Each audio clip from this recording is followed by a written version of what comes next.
everyone! Today we will present our discussion about Victorian literature. Let's continue to the first section, which is the Victorian Age. The Victorian Age. Victorian is a term that it often extended beyond the Queen reign in 1837 until 1901 to include William IV's reign from 1830. Historians distinguish early, middle, and late Victorian England, corresponding to a period of growing pains of confidence in the 1850s and of loss of consensus after 1880, a date which offers a convenient division. Charles Dickens in 1812 until 70 and Oscar Wilde in 1854 until 19th belong to the different ages. Under Victoria, a Britain transformed by the Industrial Revolution became the world leading imperial power and its most interesting country. The historian T.B. Macaulay praised the age spirit of progress. Thomas Carlyle and John Ruskin prophesied against the age, as sometimes did Dickens Tennyson. Moral history. The novel became a moral history of modern life with Dickens and Thackeray.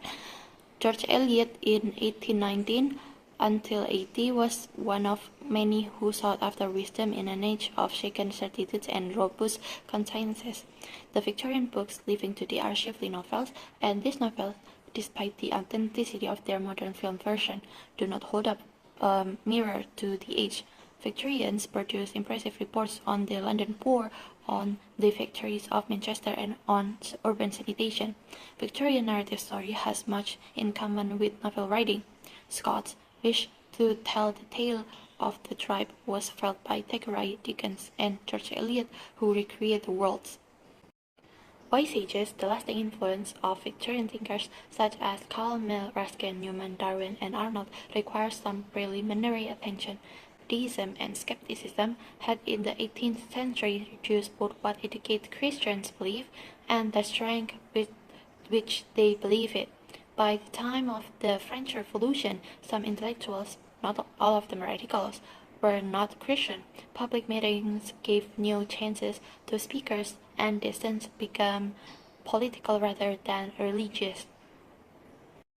Thomas Carlyle. The voice of Thomas Carlyle in 1795 until 1881 was heard soon after the Romantic poets fell silent. Carlyle's work is far more extraordinary in form and style. Once devoid for its message, the book's chaotic style makes it hard to read.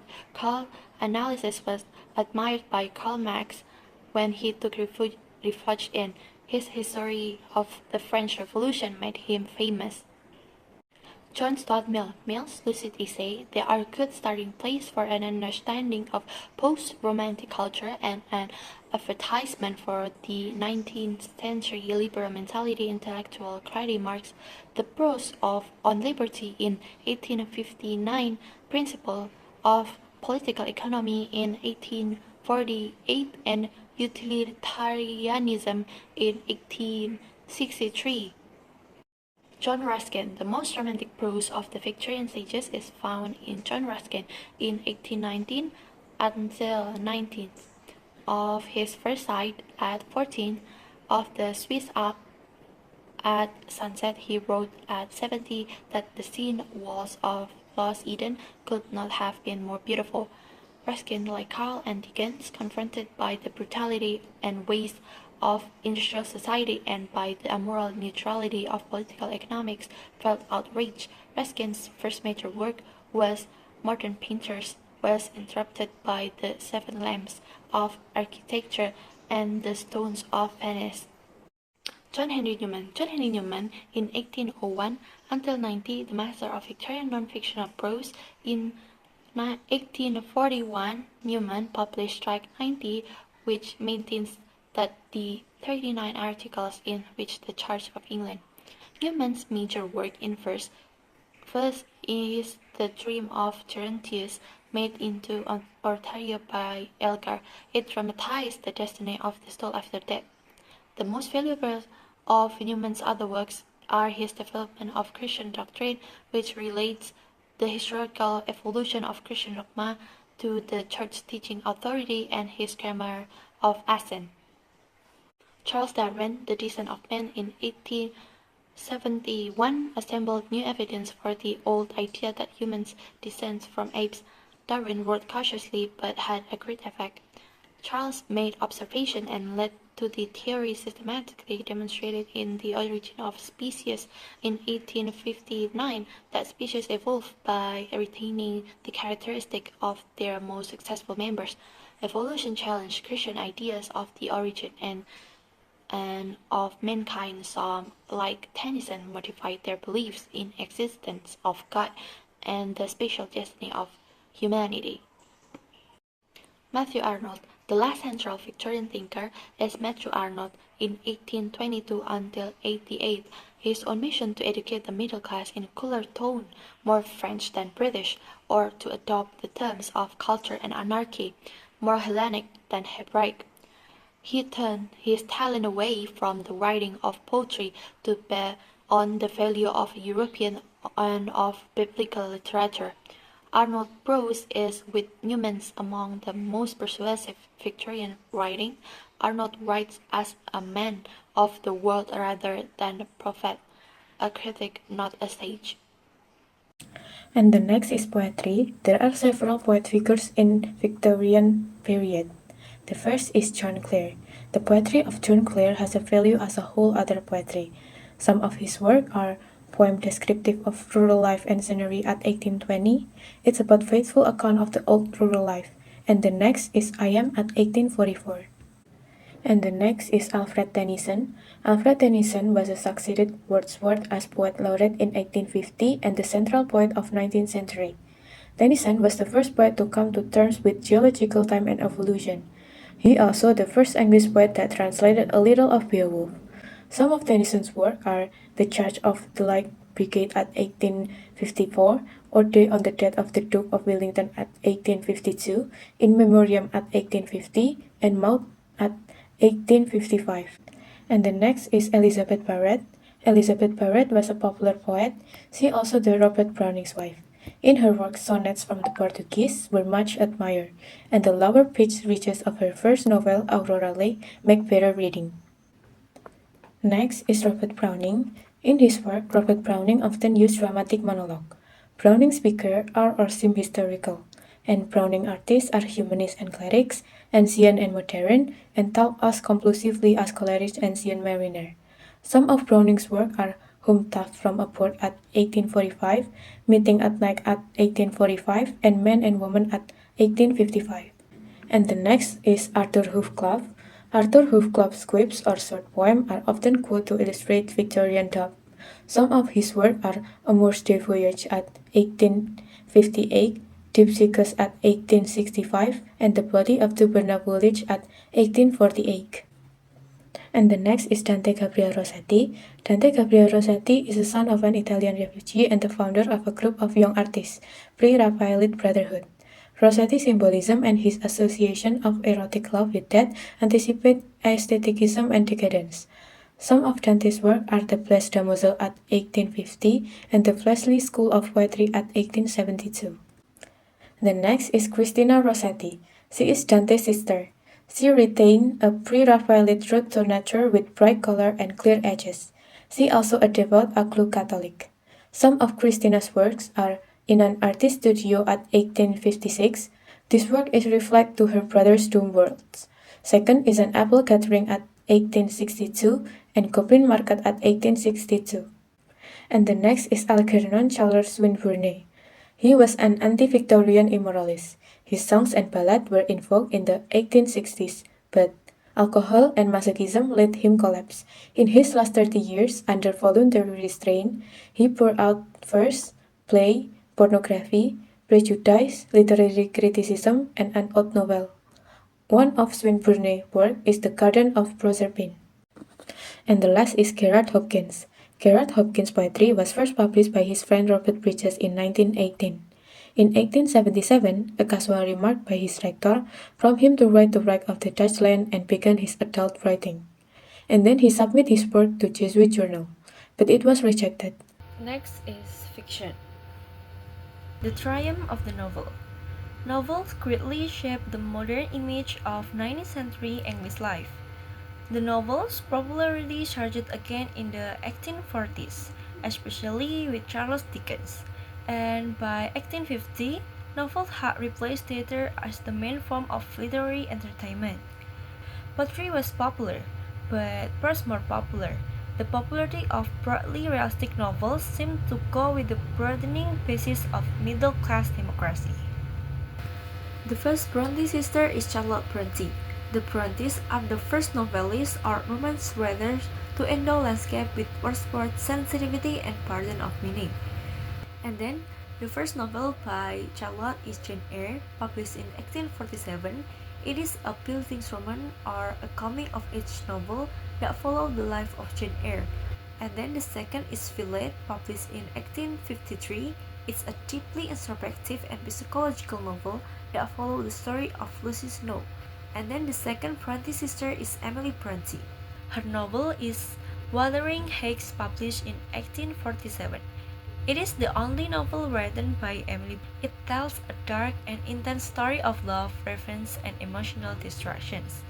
Emily's writing is not hackneyed, and she transmutes the consequences of her chaotic materials far better than Charlotte. Fantasy and family are more relevant to their work than the current of national. Next is Elizabeth Gaskell. Her work has the virtues of 19th century realist fictions of Jane Austen and Anthony Trollope. And this is her books. Her most distinguished book is the Not Quite Finished Wife and Daughters, published in 1866. And the second is Ruth, published in 1853. This is a powerful social novel that explores themes of fallen women, forgiveness, and moral judgment in Victorian society. The third is North and South.